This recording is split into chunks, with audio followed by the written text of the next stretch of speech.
மேடையிலும் மேடைக்கு முன்பும் அமர்ந்திருக்கும் நண்பர்களுக்கு என்னுடைய வணக்கம். ஏன்னா இவங்க எப்படி நண்பர்களோ அதே மாதிரி ஊடகவியலாளர்களும் என்னுடைய நண்பர்கள். சித்ரா சார் சிரிக்கிறார். அந்த அளவுக்கு நெருக்கமான பழக்கம். அதனால்தான் அவங்க கரெக்டாக ஞாபகப்படுத்தின மக்கள் என் பக்கம் டைட்டிலில் சில சமயத்தில் ஒரு மனிதனுக்கு பெருமைகள் முடிவதில்லை, அலைகள் ஓய்வதில்லை அப்படிங்கிற மாதிரி. ஆக்சுவலாக மக்கள் என் பக்கம் அப்படிங்கிறது புரட்சி தலைவர் எம்ஜிஆருடைய படத்தோட டைட்டில். அவர் சிஎம் ஆகிட்டார், அதனால் நடிக்கல. இப்போ எங்கிட்ட இன்னும் செல்ஃபோனில் ஒரிஜினல் தினத்தந்தியில் முழு பக்க விளம்பரம் வந்தது, மக்கள் என் பக்கம்னு அந்த விளம்பரம் எங்கிட்ட இருக்குது இன்னும். அப்போ பாலாஜி சார் படத்தில் நடிக்கிறதுக்கு புக்கான அப்போ என்ன டைட்டில் வைக்கலாங்கிறப்போ பாலாஜி சார் மக்கள் என் பக்கம்னு வைக்கலாம் சத்யராஜ் அப்படின்னு. நான் சொன்னேன், சார் அது வாத்தியார் பட டைட்டில், அவர் கோச்சுக்கு போகிறாரு, நல்லா இருக்காரு சார் அப்படின்னு. அதுவும் இல்லாமல் அந்த டைட்டில் வைக்கிற அளவுக்கு தகுதி எனக்கு இல்லை சார். மக்கள் என் பக்கம்னா அது ஒன்றே அவருக்கு மட்டும்தான் பொருந்தும். இல்லை அண்ணங்கிட்ட நான் போய் வாங்கிட்டு வந்துடுறேன் டைட்டில். நான் ஜனவரி மாதம் 1ஆம் தேதி ஒவ்வொரு வருஷம் போய் அவர்கிட்ட ஆசீர்வாதம் வாங்கி 100 ரூபா வாங்கிட்டு வருவேன். நான் போய் கேட்டால் கொடுத்துருவார் அப்படின்னு போய் கேட்டிருக்காரு. அப்போ உண்மையிலேயே புரட்சி தலைவருக்கு எனக்கு எந்த பழக்கம் கிடையாது. அதுக்கப்புறம் தான் அவர் கூட பழக்க ஆரம்பிக்கிறேன். யார் ஹீரோன்னு கேட்டார். சத்யராஜ் ஒன்று வச்சுக்கங்களேன் அப்படின்ட்டாரு. அப்படி அவருடைய டைட்டிலில் நடிக்கிற வாய்ப்பு கிடச்சி லூட்டின்னு ஒரு படத்தில் கம்ப்யூட்டர் கிராஃபிக்ஸ் மூலமாக நானும் தலைவரும் மீட் பண்ணுற மாதிரி ஒரு சீன் வரும் லூட்டியில். நம்ம துரசார் படம். அதில் ஒரிஜினல் படத்தில் வேறு வசனம், இதில் வேறு வசனம் பேசணும் வாத்தியாருக்கு.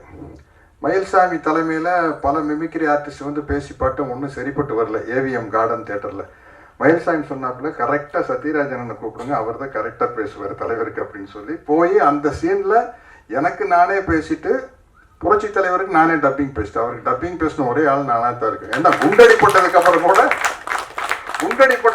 கூட அவர் சொந்த குரல் தான் பேசினார். நிறைய வித்தியாசம் இருக்குது. காவல்காரனில் பார்த்தீங்கன்னா பாதி படம், முக்கால்வாசி படம் ஒரிஜினல் வாய்ஸில் இருக்கும். ஒரு 2-3 சீன் தான் வேறு மாதிரி வாய்ஸில் வரும். டப்பிங் பேசினேன். அதே மாதிரி இன்னொரு பெருமை எனக்கு கிடைச்சது, நடிகர் தலைவர் சிவாஜி அவர்கள் நடிக்காத கேரக்டரே இல்லை. ஒரு போலீஸ் டிபார்ட்மெண்ட்னாலும் கூட கான்ஸ்டபிள், சப் இன்ஸ்பெக்டர், இன்ஸ்பெக்டர், ஐஜின்னு எல்லா கேரக்டர்லையும் நடிச்சிருப்பார். ஒரு சட்டம் சம்மந்தப்பட்ட படம்னா ஜூனியர் வைக்கல், சீனியர் வைக்கல், ஜட்ஜ் வரைக்கும் நடிச்சிருப்பார். அவர் ஆசைப்பட்டு நடிக்க முடியாத ஒரே கேரக்டர் தந்தை பெரியார் கேரக்டர் தான். அதில் நடிக்கிற ஒரு வாய்ப்பு எனக்கு கிடைச்சிருச்சு. இன்னைக்கு என்னுடைய ஆறுயிர் நண்பன் விஜயகாந்த் நடிக்க வேண்டிய ஒரு கேரக்டரில் நான் நடிக்கிறதுக்கான வாய்ப்பை கொடுத்தேன். தனஞ்சயன் சாருக்கும் விஜய் மட்டன் அவர்களுக்கும் என்னுடைய டைரக்டருக்கு என்னுடைய மனமார்ந்த நன்றியை தெரிவிச்சுக்கிறேன். ஏன்னா அவ்வளவு நட்பு. விஜயகாந்த் சாரை பற்றி நான் பேசுனா அன்பு நண்பன் விஜயின் தான் விஜயின் தான் கூப்பிடுவேன். எங்களுக்குள்ள நடந்த காமெடிகள் தான் அதிகம். அது பேசினப்ப இந்த மாதிரி ஒரு புக்கே எழுதலாம். அப்போ நீங்கள் அவர் திரையில வீரமா பார்த்துருக்கோம், ஒரு புரட்சி கலைஞர். அதை தாண்டி எங்களுக்குள்ள நடந்த காமெடிகள் அளவிட முடியாத காமெடி. அதை மட்டுமே ஒரு புக்காக எழுதணும்னு ஆசைப்படுறேன். இந்த படத்தை பொறுத்த வரைக்கும் தனஞ்சயன் சார் என்ன, அந்த குழந்தையே நீங்க தான் சார். அவர்கிட்ட பாருங்க, அவர் முகத்துல பாருங்க, அந்த குழந்தையே நீங்க தான் சார்ங்கிற ஒரு முகம் வச்சிருப்பாரு. நம்ம சக்தி சிதம்பரம் டைரக்டர் சக்தி சிதம்பரம் சொல்லுவாரு, இந்த அப்பாவியா மூஞ்சி வச்சுட்டு அதுக்கு பேர் முரளி ஃபேஸ் அப்படிம்பாரு. நம்ம இதயம் முரளி இருக்காருல்ல சார், இந்த முரளி ஃபேஸை வச்சு ஏமாத்தாதீங்க சார். அந்த மாதிரி தனஞ்சயன் சார் அந்த குழந்தைய நீங்க தாங்க சார் மாதிரி ஒரு முகம். அவர் கேட்டாருன்னா கண்டிப்பாக ஒத்துக்கிட்டு தான் ஆனோம். விஜய் மில்டன் டைரக்டர் அப்படின்னு ஒன்னே நான் கோலி சோடா படம் பார்த்துருக்கிறேன். உடனே சரின்னு சொல்லிட்டேன். எனக்கு உண்மையிலேயே இது அவர் கேப்டன் நடிக்க வேண்டிய கேரக்டர் தான் நான் நடிக்கிறேன்னு எனக்கு தெரியாது. ஒன்றும் கதையே கேட்கல. விஜய் மில்டன் ஒன்று ஓகேன்னு சொல்லிட்டேன். அப்புறம் எனக்கு தம்பி விஜய் ஆண்டனி கிட்ட ஒரு ரொம்ப கம்ஃபர்டபுள் ஸ்பேஸ். அவர் கூட நடிக்கிற 3வது படம் இது. சினிமாவை தாண்டி நிறையா விஷயங்கள் விவாதிப்போம். வாத்தியார் பாட்டு மாதிரி உன்னை அறிந்தால் நீ உன்னை அறிந்தால் உலகத்தில் போராடலாம், உயர்ந்தாலும் தாழ்ந்தாலும் தலை வணங்காமல் நீ வாழலாம்ங்கிறதுக்கு சிறந்த உதாரணம் விஜய் ஆண்டனி அவர் தான். அவருடைய ப்ளஸ் பாயிண்ட் என்ன, மைனஸ் பாயிண்ட் என்ன கிளியரா தெரியும். அதுதான் அவருடைய என்ன லைஃப்ல அது ரொம்ப முக்கியமான விஷயம். இன்னைக்கு நான் இந்த ட்ரைலர், டீசர் இதெல்லாம் பார்த்ததுக்கு அப்புறம் உண்மையிலேயே மிரட்டிட்டாரு sir. Music director sir super sir, Brahma. அதே மாதிரி போட்டோகிராஃபி என்ன, எனக்கு விக்குக்காகவே தனியா ரூம் போட்டு யோசிக்கிறாங்கன்னு நினைக்கிறேன். நல்ல வேலை எனக்கு தலை இப்படி இருந்தது, சௌரியமா போச்சு. முடியோட பிறந்தோம்னு வச்சுக்கங்களேன், இவ்வளவு வெரைட்டியான கெட்டப் கிடைச்சிருக்காது, கட்டப்பாவே கிடைச்சிருக்காது. என்ன கண்டினியூட்டி இருந்திருக்கும் சார். மொட்டை அடிக்கணும் அப்படின்னா சார் 10 படம் கண்டினியூட்டி சார், அதெல்லாம் மொட்டையில அடிக்க முடியாது சார்ன்னு சொல்லி அந்த கேரக்டரே கிடைக்காம போயிருக்கும். அது இல்லாமல் இருந்ததுன்னு நல்லதா போச்சு. சில விஷயம் சில மைனஸ் தான் பிளஸ்ஸா இருக்கும். இப்ப எனக்கு கடவுள் நம்பிக்கை இல்லாதனால நிறைய பேர் பேசல, சாருக்கு இல்ல அவருக்காக நாங்க வேண்டிக்கிறோம் அப்படிம்பாங்க. கடைசியில் பார்த்தா எனக்காக வேண்டிக்கிட்டது வந்து எக்கச்சக்கமான ஆளுங்க, என்ன தவிர எல்லாரும் வேண்டிக்கிறாங்க. கடவுளுக்கே என்ன பிடிக்கும், கடவுளுக்கு ஏன் என்ன பிடிக்கும்னு அவரை நான் டிஸ்டர்ப் பண்றதே இல்லையா. அப்ளிகேஷனா போடுறது, ஏன் படம் ஒண்ணும், ஏன் படம் ஒண்ணும், ஏன் படம் ஒண்ணும்.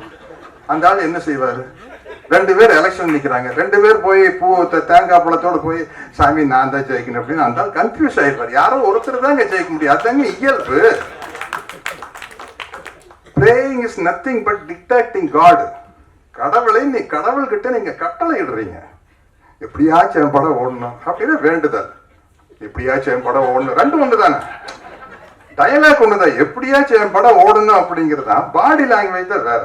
அப்போ கடவுளுக்கு வந்து என்ன கோபம் வரும்னா, டே நீ யாரா என்ன கரெக்ட் பண்றதுக்கு, எனக்கு தெரியாதா உனக்கு என்ன கொடுக்கணும், உனக்கு என்ன நடக்கணும்ட்டு. அவன் பாரியா சத்யராஜ் பாரியா, அவன் பாட்டுக்கு போயிட்டே இருக்கான். ஏதாச்சும் நம்மளை டிஸ்டர்ப் பண்றானா, எனக்கு டிக்டேஷன் கொடுக்குறானா, கமெண்ட் பண்றானா, என் மேல தப்பு கண்டுபிடிக்கிறானா. பிரேயிங் தப்பு கண்டுபிடிக்கிறதா, நீ செய்யறது சரியில்லைப்பா இப்படி செஞ்சிருக்கணும் அப்படிங்கிறது கடவுள் மேல தப்பு கண்டுபிடிக்கிற மாதிரி தான். அதனால வந்து எனக்கு அவர் என்ன என் மேல அவருக்கு ரொம்ப பெரிய இந்த எல்லா படத்தையும் புகழ்ற மாதிரி இந்த படத்தை புகழ்றேன்னு நினைச்சுக்காதீங்க. உண்மையிலேயே உங்களுக்கே தெரியும், இந்த படத்தினுடைய டீசர் தான் ட்ரெய்லர் எனக்கு அதெல்லாமே தெரியுறது இல்லைங்க. என்னமோ காலையில கிளம்பி போய் பாப்பா தூக்கி தலையில வச்சு நடிக்க போயிடுது, ஒண்ணுமே தெரியுது இல்லை. இந்த சஜஷன் சொல்லிட்டு இருப்பாங்க, அது ஒரு காலத்துல ஆபாவனம் அரவிந்த் ராஜெல்லாம் வந்து இன்ஸ்டியூட் பசங்க எல்லாம் வந்ததுக்கு அப்புறம் அப்ப பசங்க ஓவர் த ஷோல்டர் ஷாட் இல்ல OSS தாய்நாடு நடிக்கல OSS யாருக்கிட்ட போய் கேட்குன்னு பக்கத்து ஃப்ளோர்ல ஏவிஎம்ல விஜயகாந்த் இருந்தார். விஜய் நீங்க தான் ஏற்கனவே இங்க நடிச்சிருக்கீங்களா, அது என்ன OSS எனக்கு அப்படித்தாங்க சத்யராஜ், முதல்ல பெரிய கன்ஃபியூஷனுங்க, அது ஒண்ணும் இல்லைங்க சஜஷன் ஷாட் சத்யராஜ், அதை போய் இவங்க பெரிய பிரச்சனை ஆக்கிட்டாங்க. அந்த மாதிரி இன்னைக்கு சினிமா வந்து மாறிக்கிட்டே இருக்குது, புது புது விஷயங்கள் வந்துட்டு இருக்கு. நான் இந்த சினிமாவில் டிராவல் ஆகிறதுக்கு காரணம் வந்து மழை பிடிக்காத மனிதன் மாதிரி நான் வந்து பிக்சேஷன் பிடிக்காத ஒரு மனிதன்.